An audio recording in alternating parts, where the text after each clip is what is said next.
检是要抄录的。我觉得。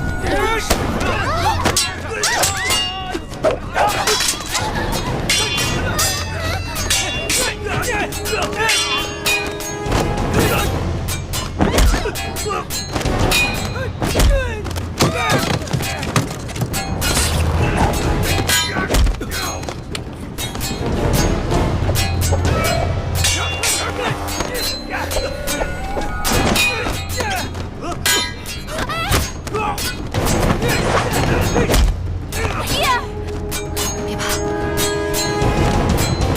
老伯身手不错。小丫头，身手了得。彼此彼此。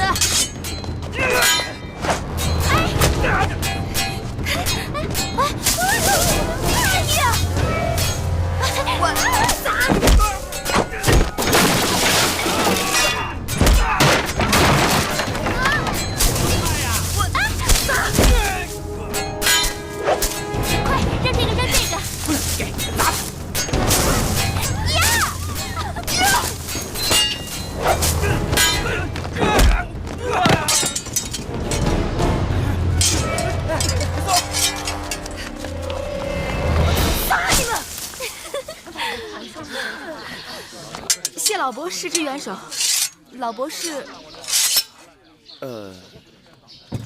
老伯是秦国的商人。秦国？秦国很远呢，来楚国干嘛？相亲。啊。这边，你捡起来。好汉急公好义，受小女子一拜。哎，贵人不必多礼。你们两人没有受惊吓吧？没有。哦，那就好。刚才那几个想要杀你们的人，短发纹身，像是越人。你们两个弱女子，怎么会招惹了他们？谁招惹他们了？是他们自己杀上门来的。越人虽然好斗，但从来不随意伤害别人。是我们的先王杀了他们的大王。那也没有道理啊，除非你们是楚国的王族。你受伤了，兄长。没事，区小伤，不算什么。都流血了。我等遭遇无妄之灾，连累先生受伤了，舒儿于心不忍。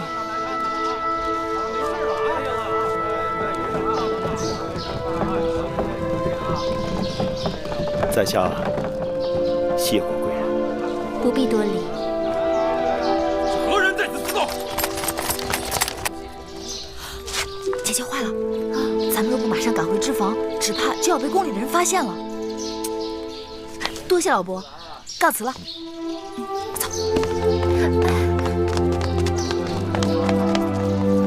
恭喜王兄。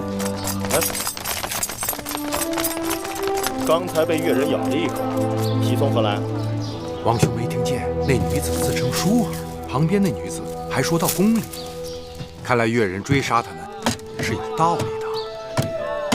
可是楚宫里公主不少，谁知道她是哪一个？臣弟刚刚跟王兄讲过的，那楚国的嫡公主就叫宜舒。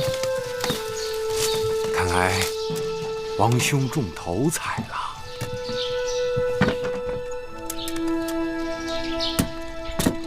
今日还好有惊无险，我还是第一次拿菜叶子砸人呢。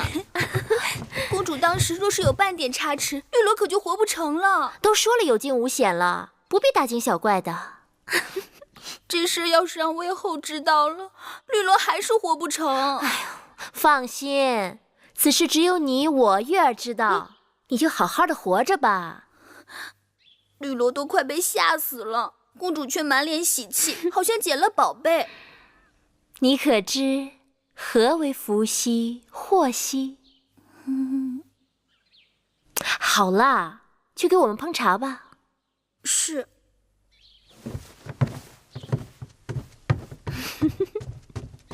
哎，姐姐，那老伯的剑法真不错，若不是他挡得快，那越人的刀就落在姐姐头上了。原来秦人之中也有如此慷慨仗义之人，不仅孔武有力，而且风流潇洒。难道姐姐真的喜欢上秦人啦？我只是在说秦人与我们楚人的区别啊。再说了，我们楚人当中也有出色的男子啊，不仅风度翩翩，还玉树临风。就像谁啊？怎么不说了？不像谁？就像黄公子黄歇那样，如何？那是你说的，不是我说的。你不喜欢黄公子吗？我何时喜欢过？玉树临风，也不招妹妹喜欢。明明是姐姐喜欢孔武有力、风流潇洒的。死丫头！臣弟之前经常劝大王要打理须发，王兄都懒得理会。今日一个小丫头叫了一声老伯，王兄回来就忙着修剪胡子。你说，寡人真的有那么老吗？王兄一把络腮胡子，威风神武。只是这楚人华而不实，连男人都讲究修饰。大王的须发，在我秦人看来是相貌堂堂，只怕会吓到那些楚国的小丫头们。依寡人看，楚国的男子都缺乏血性，他们不以健壮为美，却以削瘦为美；不以弓马为荣，却以师父为荣；不以军功为尊，却以亲族为尊。将来秦楚开战，楚国必输无疑。禀报大王，何事？刚刚得到探子来报，眼下诸国均派使臣以联姻的名义前往楚国，他们企图在郢都会盟，共同对付我们大秦。真的吗？你们都下去吧。是。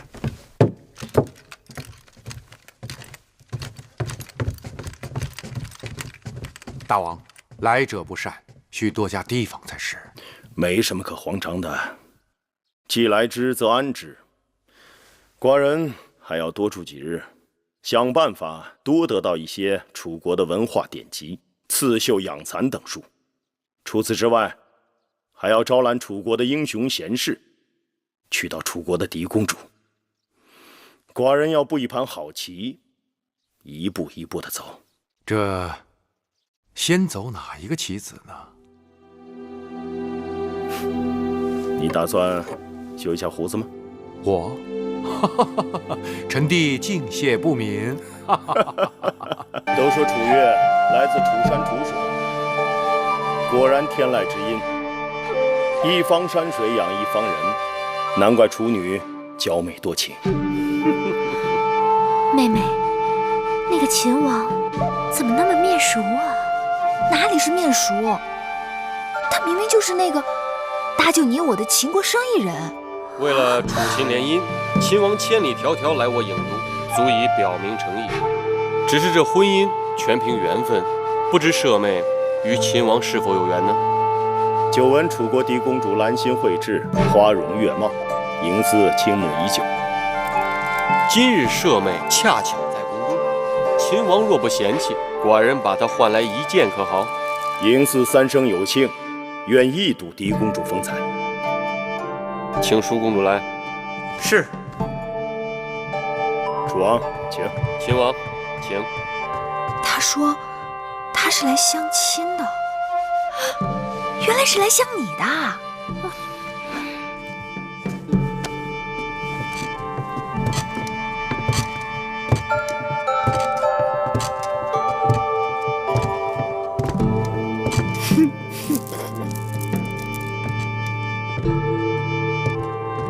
哎，姐姐，你看，你看，这就是你呀！肥面宽鼻，粗手粗脚，头大如斗。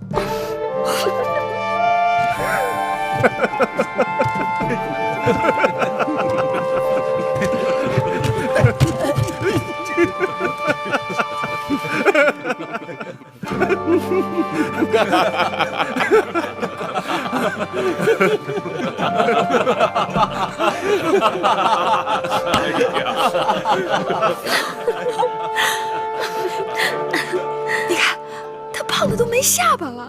姐姐，这可是你呀！讨厌！楚国嫡公主芈姝拜见大王。秦王，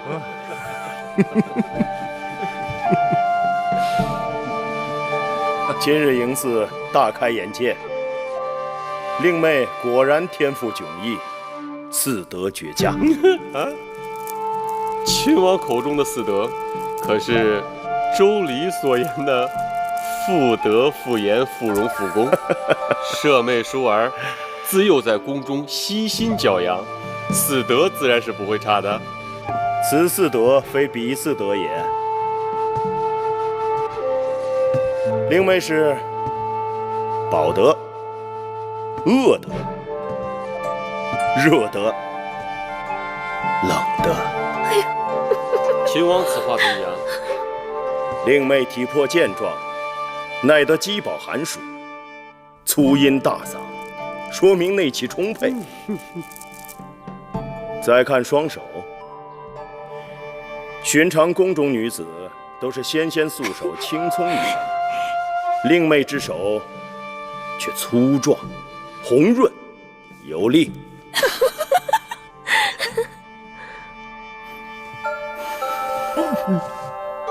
这气味，这浑身气味是油烟柴薪之清香。狄公主该是精于煎、熬、繁、制之烹饪高手。都说当年齐桓公的庖厨易牙，厨艺无双，只怕他若在世，也羞于与令妹比肩。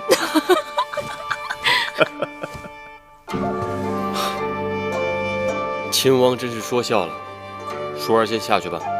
是。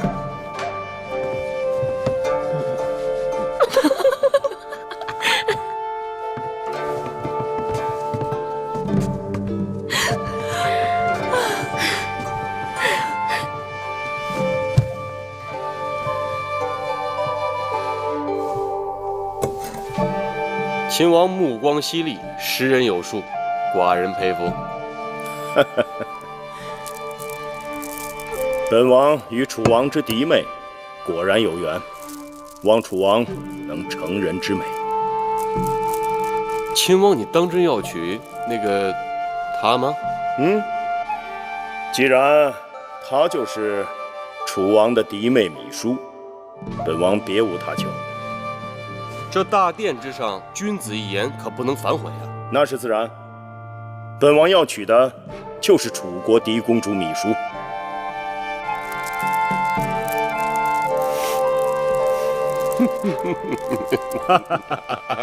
来，楚王，来，秦王，请。原来那老伯就是秦王。那秦王修剪了胡须，竟然一表人才，气宇轩昂。只是他怎会如此糊涂，竟不分美丑，被王兄戏弄？姐姐这样痛心疾首，我看出来了，你是真的中意那秦王了。秦王有何不好？秦王自然是好，可他在大殿对大王信誓旦旦，要娶的楚国嫡公主，可是那个浑身柴薪清香、善于烹调的胖芈姝呢？那他是中了王兄的圈套，说不定他就是看中楚国嫡公主厨艺了得呢。你平日里姐姐妹妹的叫得那么亲热，如今我是热锅之乙，你却在一旁看热闹。好了，姐姐莫急，你说你要我如何帮你才好？得有人出宫，告诉秦王实情。这有何难的？此事交给我了。玉儿受人之托来告知秦王，那日入宫相亲，所见嫡公主芈姝，并非真芈姝。何人托你来传话的？秦王该是心里有数。那他为何不亲自前来告知？身份尊贵，岂能随意与陌生男子相会？上次寡人受人恩惠，一直想将他物归原主，但不得时机。不知小丫头可否帮忙？秦王放心，我定会让这块方巾物归旧主。好，无事那我们先告辞了。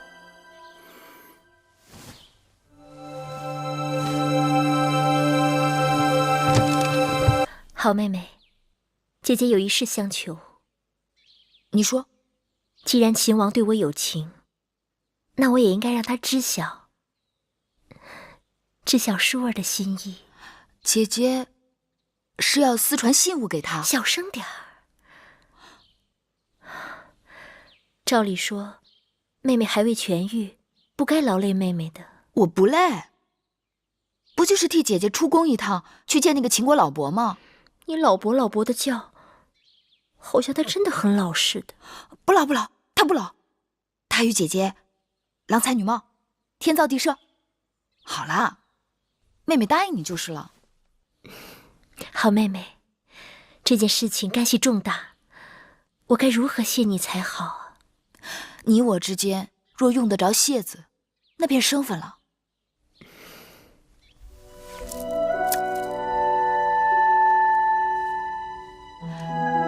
老伯，给，拿着，这是舒姐姐的一片心意。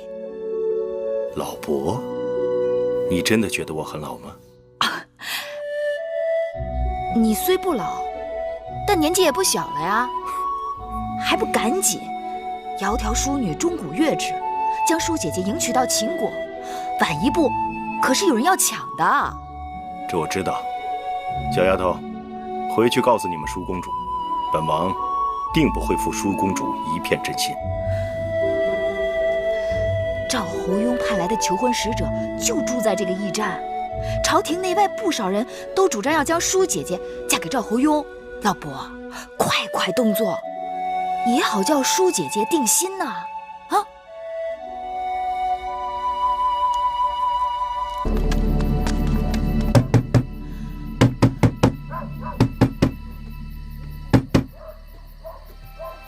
谁？舒公主有要事要见秦王。请稍等片刻。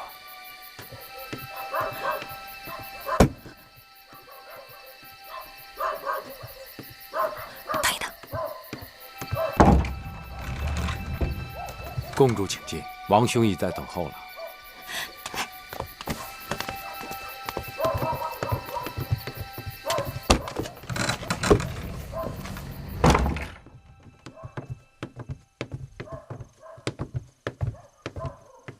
就是这儿，去吧。那我先进去看看。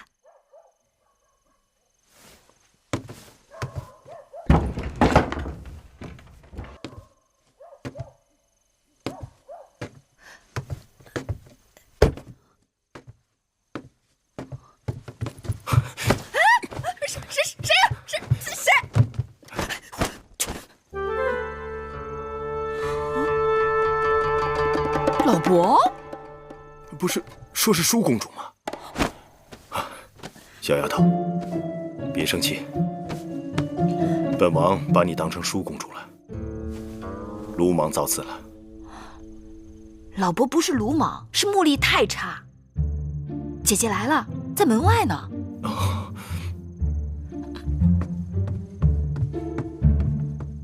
姐姐，走。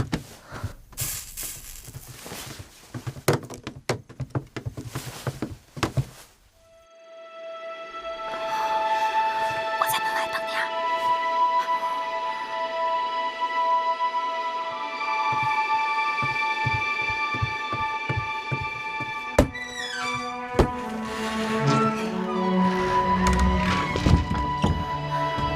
大王，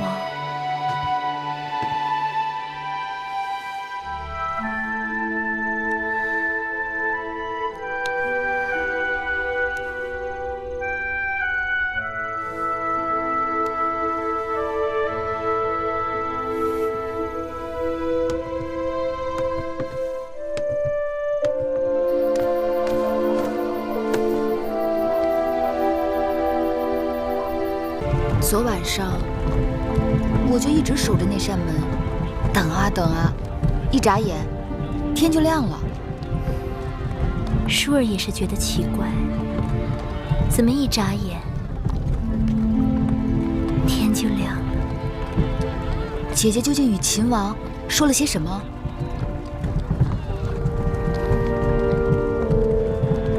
难道姐姐没有劝说秦王今日不要赴宴？说了，可他说要光明正大娶我为后，所以一定要亲自面见王兄。秦王热血男儿，值得姐姐倾慕。不过，昨日一夜未归，万一魏后追查起来，姐姐该如何回复？秦王愿为舒儿豁出命来，我眼下哪还顾得上那么多？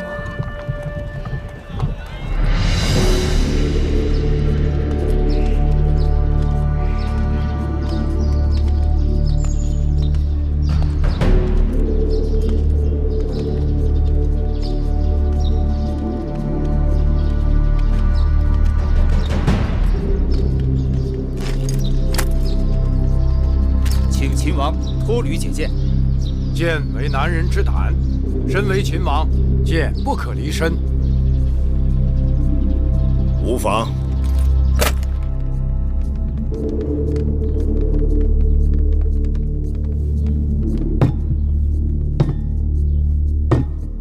秦王，喝酒。来，都听仔细了，以水杯为号，格杀勿论。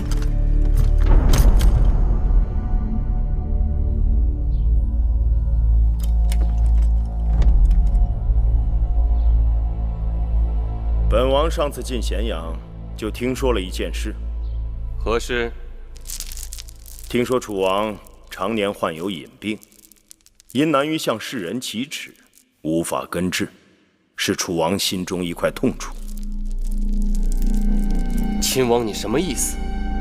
楚王听我把话说完，但本王却以为，楚王所谓隐病，也许正是楚王天生异禀之处。此话怎讲？楚王可曾听说过，我们西北有种兽类，叫香獐子。雄獐子天生香囊，其香气让雌獐子苦追不舍。楚王身上气味奇异，不正好雄冠楚宫吗？真有此事？本王这次特意为楚王带来了麝香，都说这东西若做成香囊，挂在身边，会让男人威力倍增。楚王不妨试试。秦王，本王一定试试。楚王好客，特意设宴宴请本王。本王早就听说楚王酒量无敌，所以先敬楚王3杯。有朋自远方来，不亦乐乎？干！且慢，这杯酒本王是要为楚秦联姻，你我从此一家而庆贺。大王，秦王此话不妥。楚国与秦国何时联姻了？对啊，秦王，你与我楚国何时联的姻呢？寡人就是在这大殿上向楚王请求迎娶第一公主芈姝，楚王当场承诺，并请出芈姝与我相见。不过才2月有余，楚王忘记了吗？此事寡人自然是没有忘记。可那日秦王见到的只是我楚宫的一名普通厨娘，并非是嫡公主芈姝。若秦王真的一味索讨，那寡人只好把那个厨娘给你了。君无戏言，本王一直都是向楚国嫡公主芈姝求亲，楚王答应的也是将嫡公主芈姝嫁于本王。芈姝明明是大王之妹，今日怎可随意拿个厨娘来搪塞？这联姻之事你情我愿，秦王这是要强讨硬娶了？怎能说是强讨硬娶？是你们有言在先，言而无信。明明说好的是嫡公主芈姝，怎会变成一个厨娘？久闻出离子，能言善辩，伶牙俐齿，佩服，佩服。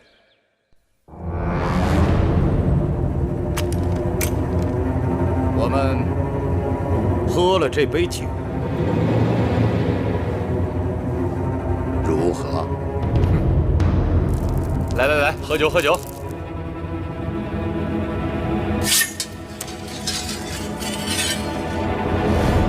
等等，令尹大人真会说笑。楚王若不肯嫁妹，本王又怎能应娶？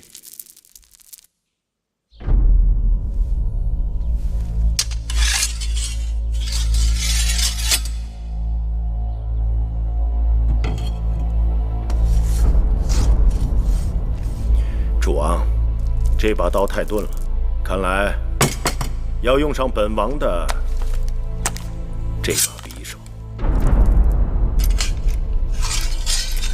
楚王，要我来帮你吗？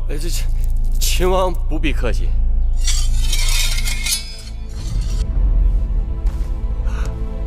寡人，楚王看这把匕首如何？好匕首，鱼肠匕首，削铁如泥。楚王可愿试上一试？是就不必了。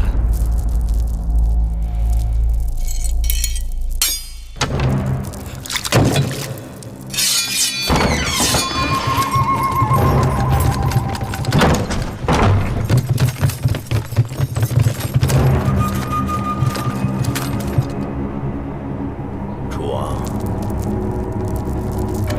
你这是要拿本王的命吗？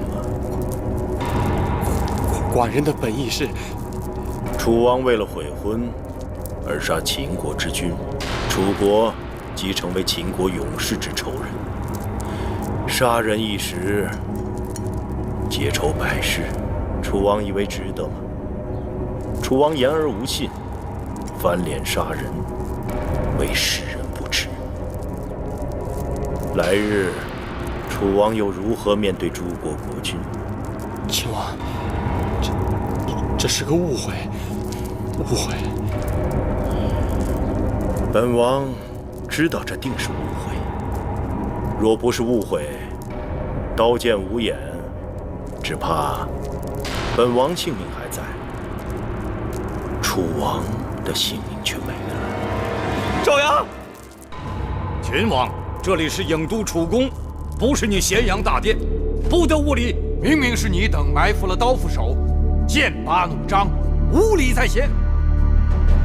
楚离子，不用再说了。楚王诚意邀请本王赴宴，商谈联姻大事。既然早晚都是一家人，何必过分计较？冤家宜解不宜结，为何这些人还留在大殿之上啊？赵阳，寡人有贵客在此，这是要干什么？你们这些丢人现眼的家伙，都给老夫滚下去！还不快滚！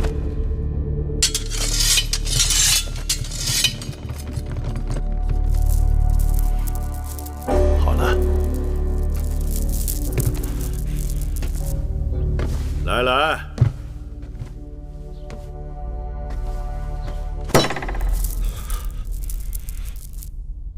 让本王再敬一杯，祝楚王在诸国君王之中拔得头筹。本王知道，楚王一向对我汉中商於之地情有独钟。若楚王愿促成秦楚联姻，那么这商於之地好商量。什么？秦王此话当真？当然是真。本王对舒公主倾慕已久，望楚王成全。舒公主出嫁之事不宜再谈。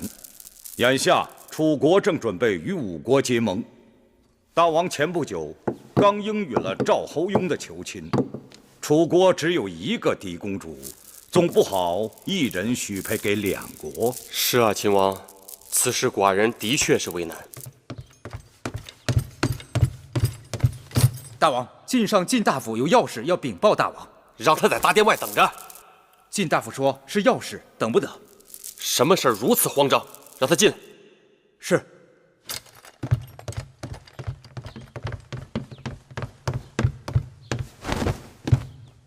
启禀大王。晋上有什么话赶紧说。啊，大王，赵国前来求亲的使者，走了。什么？赵国前来求亲的使者走了，离开郢都了。这个赵侯庸简直是荒唐，朝三暮四，竟然把两国联姻此等大事当作儿戏。赵国使者临走时说，他们亲眼看见秦王和舒公主多次在驿馆私下相会，郎情妾意。既然秦楚交好，外人怎能过分勉强？一派胡言！寡人的王妹舒儿，自幼乖巧贤淑，怎会与秦王做出那苟且之事？除非是赵国有。老夫担保，那赵国使者并非无中生有之人，必定是有人使诈。秦王，此事关乎到寡人的颜面和我王妹芈姝的名声，还望你能给个交代。本王自然会有交代，只要楚王应允，择日迎娶舒公主便是了。你们这不是趁火打劫吗？可惜呀，已经水到渠成，生米煮成熟饭了。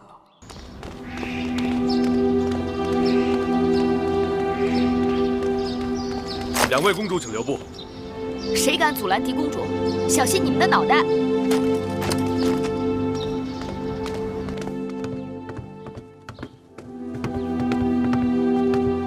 拜见大王。拜见大王。你们来干什么？既然是商议舒姐姐的婚事，那总该问问舒姐姐自己的心思吧。大王，女子婚配向来全凭父母之命、媒妁之言。大王，解铃还须系铃人。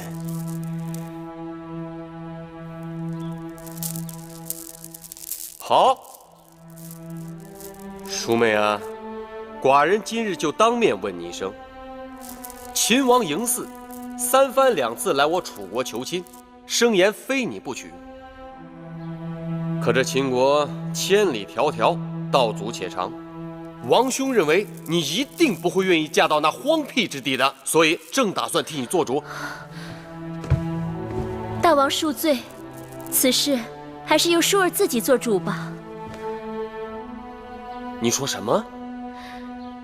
求大王体恤兄妹亲情，成全舒儿与秦王的姻缘。楚王，这第3杯酒，就祝本王与舒公主百年好合，子嗣绵延，如何？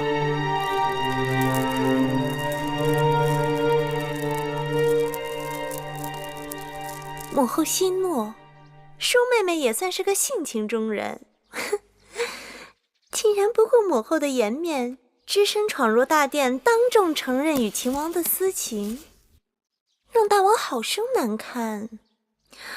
哎呀，如今大王对这桩婚事也无可奈何，母后还是顺水推舟算了。啊，臣妾就是想给母后通个气，免得一个人蒙在鼓里黑不隆咚的。既然婚事已定，母后的心也该落下了。臣妾可真是为舒妹妹感到高兴啊！好了，臣妾告辞了。恭喜母后！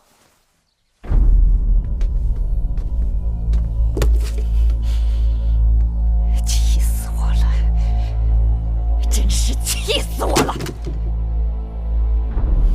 南后这是黄鼠狼给鸡拜年，威后若是真生气，就着了他的道了。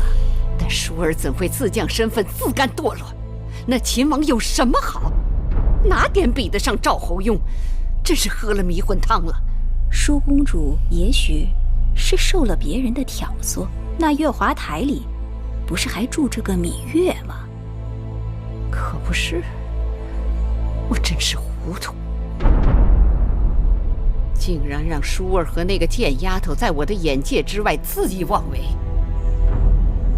玳瑁，传我的旨意，让舒公主马上给我搬回高堂台。是，威后，晋上大夫求见。晋上一向跟南后热络，南后刚走他就来了。那奴婢去回了他，就说威后身子不适。等等，听说秦王就是托晋大夫为他出面求亲的，我倒要看看他怎么花言密嘴的。让他进来。是。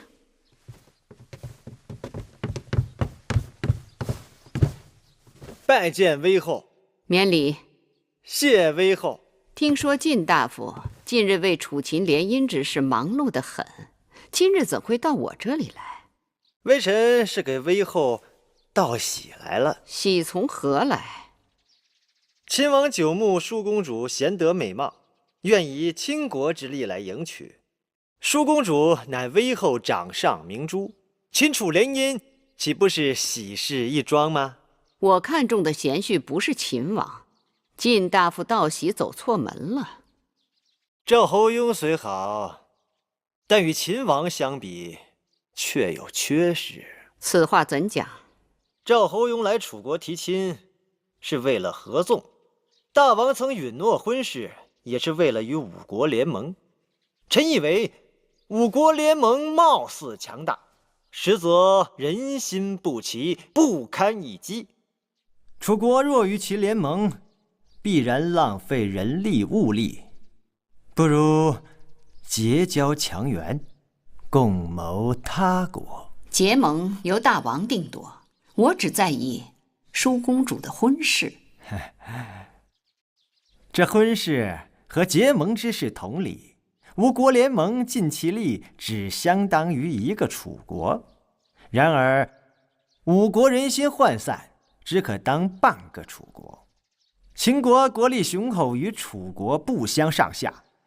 若与秦国联姻，强强联手，便可无敌于天下。更何况，舒公主就算嫁给五国任何一个王侯，因其国力不强，这些王侯只是徒有虚名，王后之位就更是徒有虚名了，怎能跟一个手握大权的秦国王后相比？再者说，姻缘讲究的是一个缘分。舒公主与秦王情投意合，日后夫妻比翼双飞，鱼水和谐，这不都是威后所想所盼吗？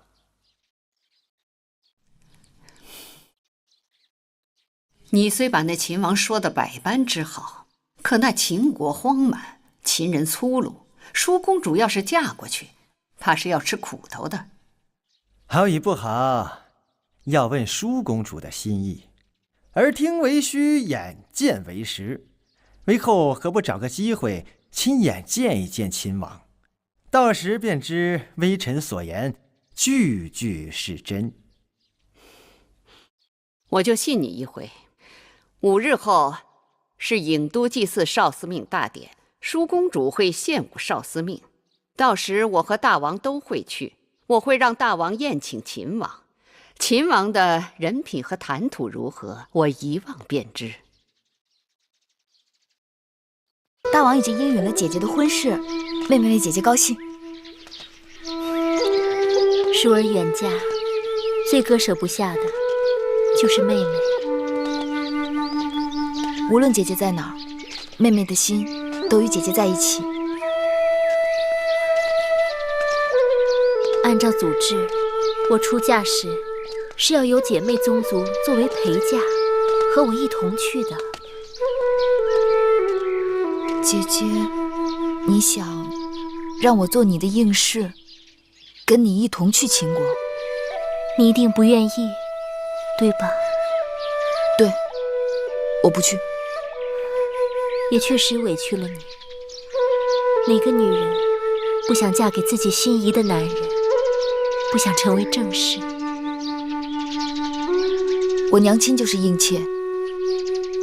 我从小到大，听到别人嘲笑讥讽我最多的，就是我娘亲的卑贱。我绝不让自己成为应妾，让我的儿女受到欺辱。姐姐知道我的，宁为玉碎，不为瓦全。更何况，我与子歇早有盟誓。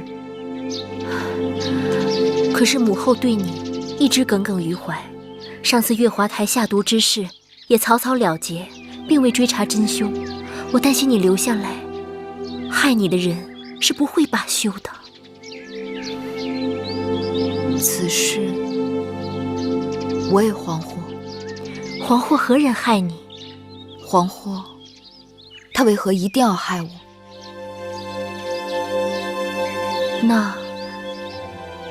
那你知道是何人所为？我只是猜测。姐姐对我如此之好，我真的情愿不是她。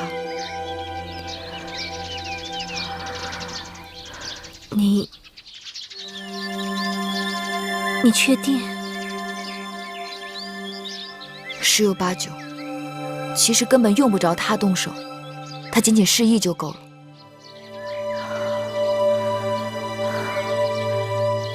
这可怎么是好？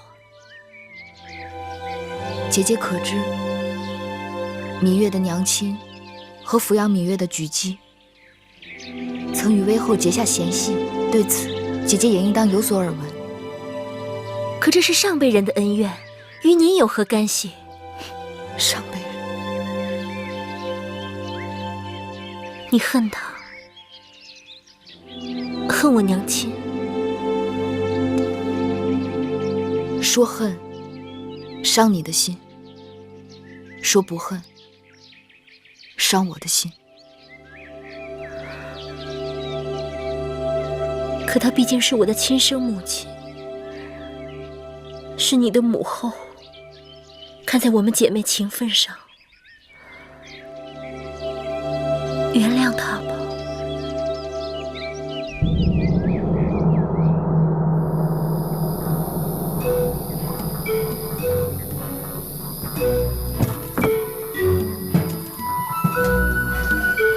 当心当心，规避碧帛以示鬼神，千万要摆放整齐。是，这个放上面。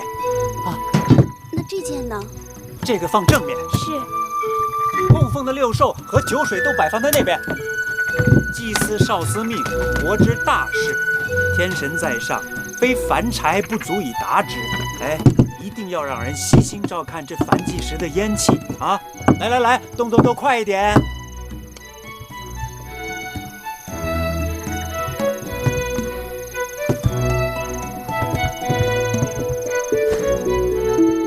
皇公子，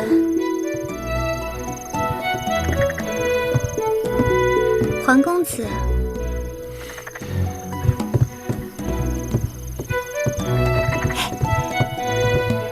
月儿，舒公主，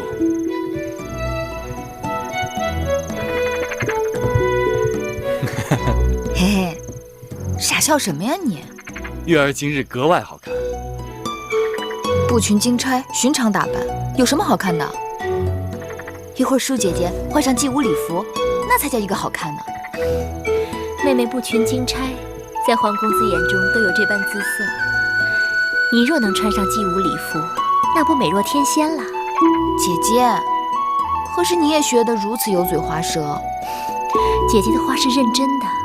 上回祭祀的时候，我就在想，若是月儿主跳祭舞，皇公子吟唱作伴，那你们才是郎才女貌呢。多谢舒公主成全。全是轻薄口舌，不与你们说了。哎，月儿，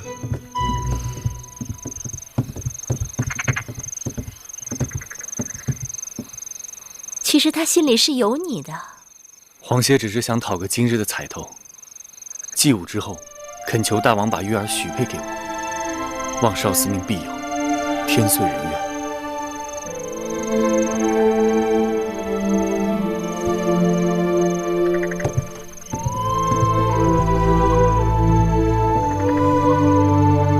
殷公主，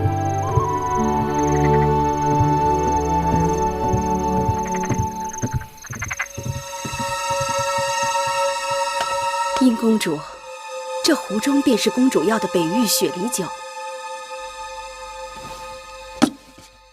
这公主答应的酬劳，这是宫中最好的羊脂玉，你等平日是见不到的。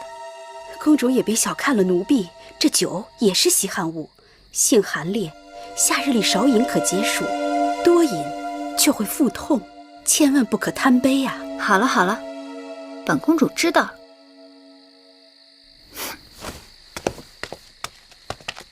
你见到舒公主今日要穿的那件祭祀舞服了吗？见到了，美的无与伦比。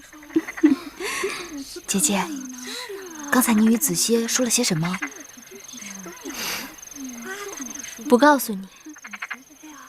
你若不告诉我，那以后我也不告诉你了。你不告诉我什么？你想知道的事情啊。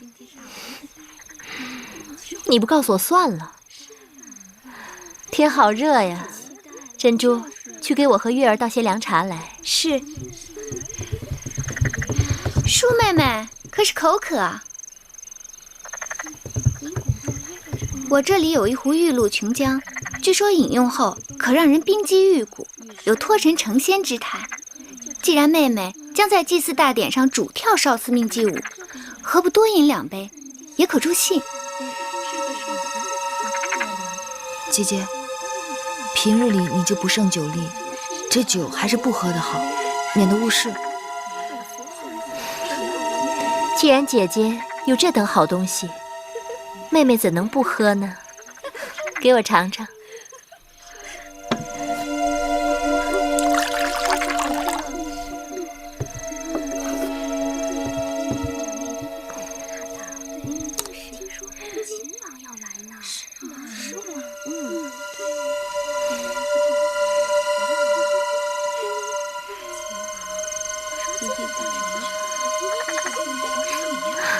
真是甘甜如蜜，清凉入骨啊！这么好的东西，你们可不能跟我抢啊！再来一杯。姐姐，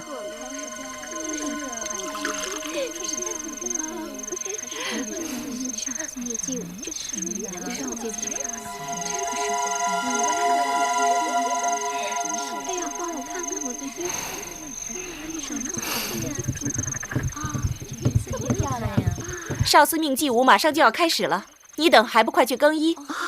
走吧，快可不是，时辰不早了，再不更衣来不及了。走吧，我们一起更衣吧。哎呀，怎么了？哎呀，舒妹妹，不知怎的，我这肚子有些绞痛。快坐下，姐姐，我给你揉揉。怎搞的？莫不是中了暑热，或者岔了气？不知道。哎呀，这疼一阵一阵的，怕是一时半刻好不了了。那怎么办啊？舒公主还要领跳少司命祭舞，身体不适，这可怎好啊？是啊，献舞少司命，万人瞩目，千万耽误不得。女士要早做打算啊。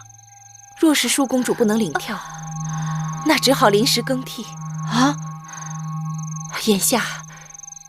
眼下能顶替舒公主的只有……女士说的有理，能顶替舒儿献舞的就是月公主了。啊，我不行，我不能跳。月儿，舒公主这话当真？私下里，月儿曾帮我许多次，她其实跳得比我还好。你真的和舒公主一起练过？我是练过，但我不行。月儿，我不能跳。舒妹妹此言不妥。祭祀少司命是何等大事，芈月从未接受过女师指点，草率献舞，亵渎神灵。献舞少司命讲的是一个诚字。有些人心里不干净，即便献舞，少司命也不高兴。既然舒公主力荐，那就试一试。你现在就跳给我看。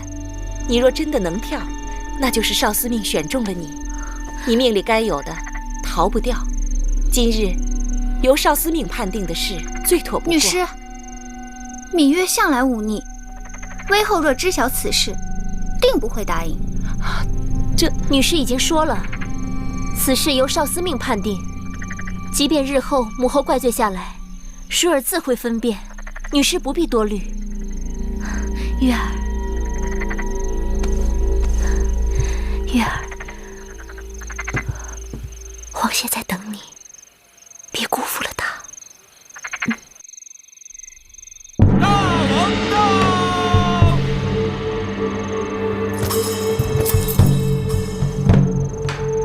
秦王到！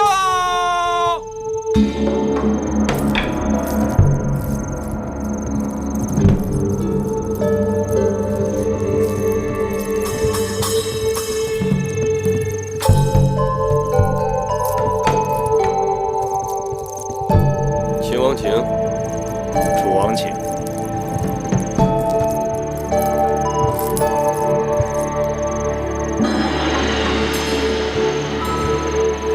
坐。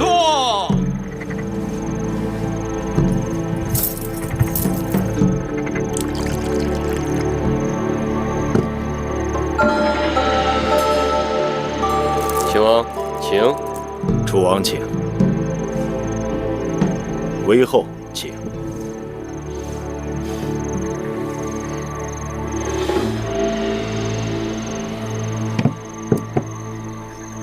秦王，那少司命的祭舞就要开始了。今日歌乐鼓舞，同鸣相召，以屈子的九歌祭祀少司命，极光凤羽，别具匠心。秦王可知道今日祭祀之舞领舞之人是谁？是谁？正是寡人的贤妹舒公主。舒公主领舞，好。早闻楚国歌舞美轮美奂，本王今日应楚王之邀，能一睹其真颜，也是大幸。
那秦王果然是相貌堂堂，一表人才。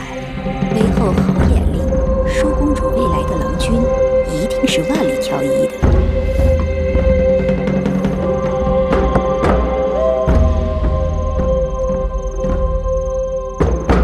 夫人自有喜美。难怪婴儿盯着黄歇不肯放手。凭他那身负异禀、玉树临风的模样，我都想多望两眼。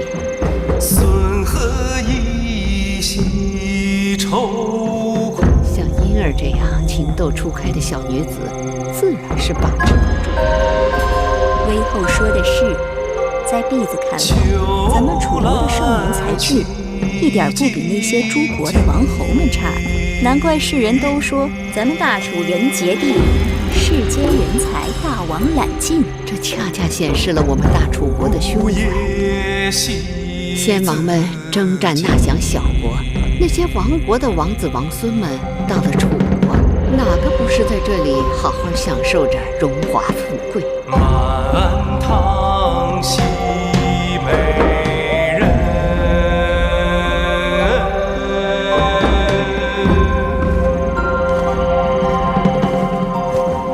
虎毒郁郁西牧城。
姐妹真是人才济济。往日光闻舒公主武技卓越，今日才知这月公主真是更胜一筹。大王，您说呢？啊，是不错，的确跳得不错，婀娜多姿，宛若仙子。楚离子啊，先前不是说今日祭祀之物是舒公主的吗？或许舒公主身体不适，无论如何，总该是有缘由的。舒儿来兮，忽儿逝。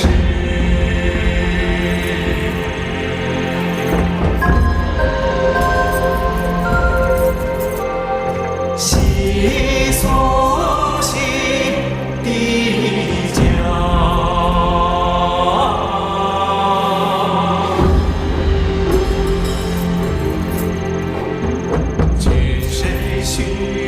楚离子，你月这个丫头，平日里看起来男孩子似的豪爽，今日呢，恍惚换了一个人。寡女约可与，臣弟刚才见她在台上与皇歇眉目传情，真是姻缘天赐，一双璧人。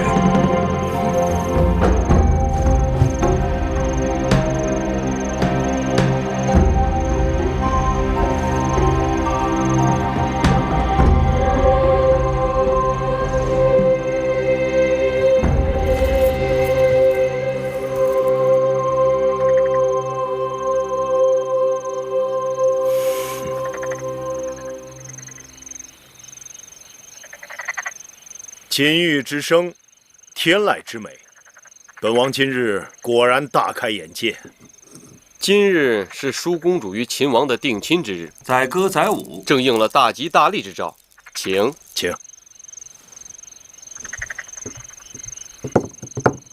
禀报大王，公子歇求见。带他过来。是。公子歇为何求见？秦王大约不知，这是我大楚的风俗。少司命是楚国幸运之神，掌管婚配、子嗣、祸福。往年给少司命献歌献舞的金童玉女，都可以来向本王讨个赏赐。哦，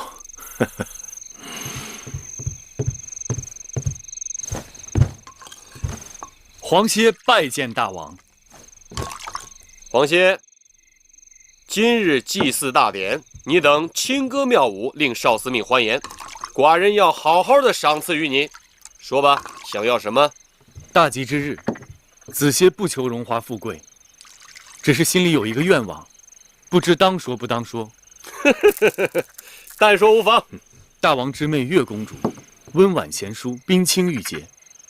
皇歇攀龙附凤，爱慕已久，恳请大王将月公主许配给皇歇为妻吧。这两情相悦，倒也是佳话。是啊，楚王两妹同嫁，喜上加喜呀。对，窈窕淑女，君子好逑。